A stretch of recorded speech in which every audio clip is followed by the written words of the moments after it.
1986 멕시코 월드컵부터 꾸준하게 월드컵에 진출하며 아시아 맹주를 자처했던 대한민국. 하지만 세계 무대만 가면 위축된 모습을 보이며 승점 자판기로 전락하기 일쑤였고 아시안컵에서도 항상 고배를 마시며 94 미국 월드컵 이후 첫 외국인 대표팀 사령탑을 임명하게 되었습니다. 현재 클린스만을 제외하고 대한민국에는 역대 8명의 외국인 감독이 지휘봉을 잡았었는데요. 이번에는 역대 한국 대표팀의 외국인 감독들을 학점 형태로 비교해보는 시간을 갖도록 하겠습니다. 현재 진행형인 클린스만 호는 대상에서 제외했으며 이 학점은 순수한 제 의견만이 반영되었다는 점 참고 부탁드립니다. 94 미국 월드컵을 마친 김호 감독 후임으로 선정된 아나톨리 비쇼베츠. 88 서울올림픽에서 소련의 올림픽 금메달 획득에 공헌한 인연과 몸값이 상대적으로 저렴하다는 이점, 그리고 94 월드컵 이전부터 대한민국 대표팀 기술 고문직을 수행 중이었기에 대표팀 감독으로 낙점받았습니다.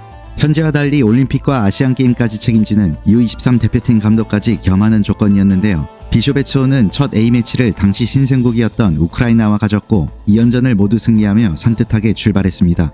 1994년 히로시마에서 열린 아시안게임에서는 당시 연령 제한이 없었기에 소집할 수 있는 최정예 멤버가 출동했는데요. 조별리그를 가볍게 통과한 뒤 8강에서 일본까지 3대2로 꺾으며 승승장구했으나 준결승에서 복병 우즈베키스탄에게 덜미를 잡혔고 이어진 동메달 결정전에서 쿠웨이트에 1대2로 패하며 비난에 시달리게 됩니다.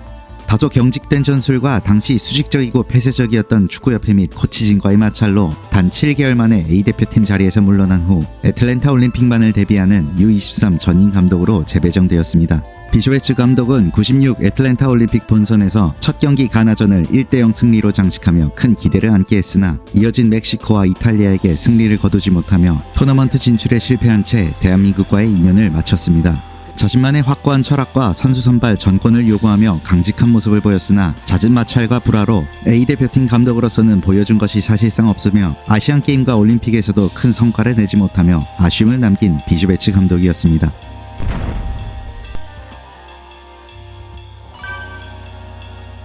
코엘류 감독은 유로 2000 대회에서 포르투갈 대표팀을 4강으로 이끌며 감독으로서 큰 업적을 남겼습니다. 2002 월드컵 이후 히딩크의 후임을 물색하던 대한축구협회는 2002년 세네갈을 이끌었던 브루노 메추 감독과 코엘류 사이에서 오랜 기간 고민을 했는데요. 포르투갈 대표팀을 이끌고 세운 유로 4강의 업적과 히딩크의 조언이 더해져 협회는 코엘류를 정식 감독으로 선임했습니다. 히딩크 감독이 남기고 간 강력한 압박 축구에 더해 자신만의 기술 축구를 접목시키려 했던 코엘류 감독은 오랜 시간이 지나지 않아 비판에 직면하게 됩니다. 가장 큰 문제는 2002 월드컵으로 인해 한국 국민들의 눈높이가 너무나 높아져 있었다는 점인데요. 지휘봉을 잡은 뒤 가진 5번의 친선 경기에서 단 1승만을 거두며 시작부터 비판에 직면하게 된 코엘류. 하지만 아시안컵 예선에서 베트남, 오만, 네팔을 상대로 모두 승리하며 반전에 성공하는 듯 했으나 이후 그 유명한 오만 쇼크에 빠지며 큰 위기를 맞게 됩니다. 오만 무스카트에 모여 2004 아시안컵 예선 후반 라운드를 치룬 한국은 베트남에게 0대1로 충격의 패배를 당한 데 이어 이틀 뒤 오만에게도 1대3 패배라는 충격적인 성적표로 언론과 팬들의 엄청난 비판에 시달리기 시작했습니다. 2002 월드컵을 이끈 히딩크와 비교되면서 더욱더 거센 비판을 받으며 간신히 버티던 코엘류는 작은 섬나라와의 경기로 돌이킬 수 없는 지경으로 빠져들게 됩니다. 2006 월드컵 2차 예선 몰디브 원정을 떠난 코엘류는 30개가 넘는 슈팅을 날렸으나 단 한 골도 넣지 못하는 졸전으로 몰디브와의 역사상 첫 A매치에서 0대0으로 비기는 결과를 코엘류 감독은 더 이상 버티지 못하고 자진 사퇴하게 됩니다. 약 1년간의 재임 기간 동안 오만 쇼크와 몰디브 쇼크를 겪은 코엘류 감독은 18경기 9승 3무 6패로 한국 대표팀 감독 생활을 마무리했습니다.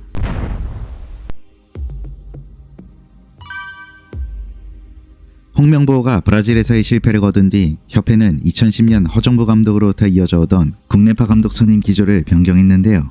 그렇게 탄생한 것이 바로 올리 슈틸리케 감독이었습니다. 그를 선임했을 당시 반응은 반반으로 나뉘었습니다. 선수 시절 레알 마드리드에서 200경기 이상을 뛴 경험으로 선수단을 장악하며 좋은 코칭을 할 것이라는 여론과 선수와 감독은 전혀 다른 것이며 감독으로서는 사실상 보여준 것이 없다는 부정적 여론 또한 만만치 않았죠. 실상 그는 클럽팀 감독으로 뚜렷한 성과를 낸 적이 없으며 특히 한국으로 오기 직전에도 카타르 리그에 몸담았던 경력을 지니고 있었습니다. 그래도 감독 대행이었던 신태용을 수석 코치로 활용하며 슈틸리케호의 출발은 그다지 나쁘지 않았습니다. 부임한 지 약 3달 만에 치른 2015 아시안컵에서는 결승까지 진출하며 큰 가능성을 보여줬고 2015년 8월 동아시아 대회에서도 우승을 차지하며 나름의 성과를 올리기도 했죠. 이런 활약으로 그는 가틀리케라는 별명과 함께 늪축구라는 플레이 스타일로 호평을 받았는데 그에 대한 칭송은 2016년부터 서서히 비판으로 바뀌기 시작합니다. 부임 초기 K리그를 집권하며 나름 다양한 선수들을 선발했다는 평을 들었던 슈틸리케는 어느샌가부터 경쟁체제가 사라진 경직된 스쿼드로 일관하게 되었고 무엇을 지향하는지 알 수 없는 전술로 늪축구라는 별명은 칭송이 아닌 조롱으로 점차 바뀌어갔습니다. 특히 자신이 발탁한 이정엽이 초기에는 뛰어난 활약을 보였으나 컨디션이 좋지 않을 때조차 주구장창 기용하며 신데렐라 선수 기용을 통한 명장놀이를 하는 것이 아니냐는 비판에 시달렸는데요. 그리고 자신에 대한 비판이 거세질수록 그의 발언들 역시 상식에서 벗어나기 시작했습니다. 2016년 6월 스페인과의 친선 경기에서 1대6으로 대패한 뒤에 한국이 6명의 수비를 놔도 스페인은 이길 수 없으며 향후 20년간 스페인을 이기는 일은 절대 없을 것이다라고 부적절한 발언에 신호탄을 쏘아 올린 슈틸리케. 그리고 2016년 9월 중국과 가진 아시아 최종 예선 1차전에서 3대0으로 앞서가던 한국이 경기 막판 급격하게 집중력이 흐트러지며 두 골을 헌납 3대2로 간신히 승리했는데요. 승점 3점을 가져오긴 했지만 중국에게 상당히 불안한 모습을 노출하며 슈틸리케에 대해 의구심을 갖는 여론이 생겨나기 시작했습니다. 이후 시리아와 비기고 카타르에 3대2로 간신히 승리하며 초기에 쌓아놓은 민심을 잃어가던 슈틸리케오는 월드컵 최종 예선 4차전 이란과의 원정 경기에서 슈팅 0개를 기록하는 최악의 경기력을 선보이게 됩니다. 이후 그에게는 슈팅 0개라는 별명이 생겼고 경기 후 인터뷰에서 우리는 카타르에 소리아 같은 선수가 없어서 패했다라는 희대의 망언을 남기기도 했습니다. 최종 예선 6차전 중국 원정에서 0대1로 패한 뒤 최악의 분위기에서 어떤 전술을 써야 했는지 되묻고 싶다라는 인터뷰를 하기도 했고 7차전 시리아와 1대0 신승을 거둔 뒤 인터뷰에서는 전술 변화가 없어도 뭐라 하고 있어도 뭐라 한다라며 대놓고 신경질적인 반응을 보이기 시작했습니다.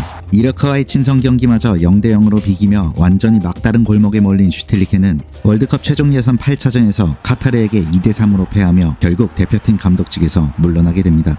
이후 신태용 감독이 2015 아시안컵에서 사실상 감독 역할을 했다는 인터뷰를 하면서 그의 유일한 업적이었던 아시안컵 준우승마저 상당 부분 퇴색되어 버렸습니다. 그러나 부임 초중반까지 약팀들을 상대로 많은 승리를 거두었던 그의 감독 성적은 27승 5무 7패로 역대 한국 감독 가운데 가장 승률이 높은 아이러니한 모습을 보여주었습니다. 한국을 떠난 이후에도 앙금이 풀리지 않았는지 그는 계속해서 악의적인 발언들을 이어나갔는데요. 2002년 월드컵에 빠져서는 한국은 발전이 없다. 2018 월드컵에서 한국은 3전 전패할 것이다 라는 등 거의 저주에 가까운 발언들을 보여줬고 최근에는 클린스만 감독에게 조언을 앞시고 한 인터뷰에서 한국은 분단 국가라 늘 경계태세고 그래서 공격수의 창의성이 부족하다는 독특한 메시지를 남기기도 했습니다.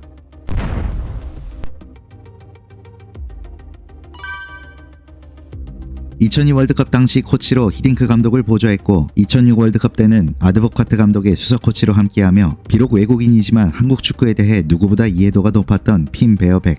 이렇게 대표팀 사정을 잘 아는 그였기에 대한축구협회는 그에게 특별히 U23 대표팀 감독까지 맡겼는데요. 2006 도하 아시안게임에서 베어백호의 기세는 무서웠습니다. 연기훈, 김진규, 정조국, 박주영과 더불어 와일드카드로 이천수, 김도현 등이 합류하며 U23에서는 대한민국 역대 최강 전력이라 불리만한 라인업이었죠. 조별 예선 3경기를 무실점 전승으로 통과한 뒤 8강에서 만난 북한까지 깔끔하게 3대0으로 셧다운시키며 우승에 대한 청사진을 그렸지만 준결승에서 만난 이라크에게 생각지도 못한 0대1 패배를 당하며 중도 탈락하는 아픔을 맛보았습니다.